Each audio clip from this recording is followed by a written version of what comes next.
if someone says, hey, I want to have some gold and silver, there's a lot of debate about how you should own that, right? The commercial at 12 o'clock at night that says, buy silver in our fort warehouse, blah, blah, blah, and we'll hold it for you. Why is that a good or bad idea? Well, how do I even get into this? Buying gold and silver, I believe, is a great thing. And I just say this to a lot of people. If people come into my store and they don't know, and they just are honest and they say, hey, I don't know what I'm doing, I will bend over backwards for that kind of person, because that was me. That was my own family. I would say, hey, if you were my mother, this is what I would tell you to do.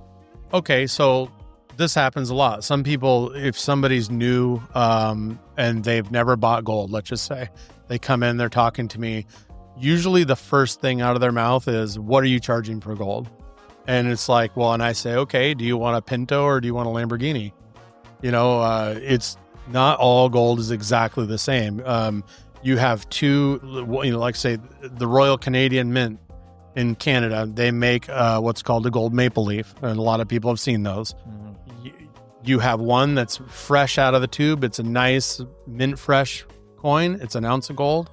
And you have another one that's beat up and scratched and, it's been dropped on the ground. Since it's pure gold, it's soft and they tend to bend and scratch and ding really easy.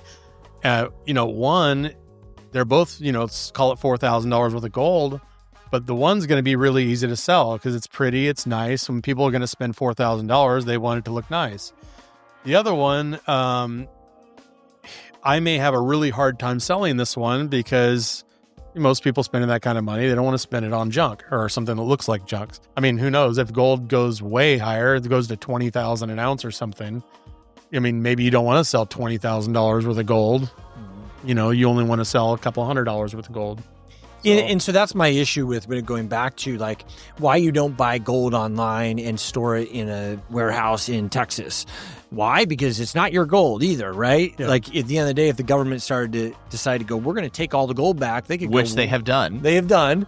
They go in there, they take your gold. And that's the other thing with owning like large bullion size things that gold. I get everyone has preferences, but like if we really hit the Armageddon that people worry about or the de-dollarized world, you're not going to walk around and be like, here's my bar. Can I have a piece of bread? You're going to be like, here's my Mercury dime. Can I have a piece of bread? So if you're collecting for Armageddon, then you need to stay small denominations. It just doesn't make any logical sense.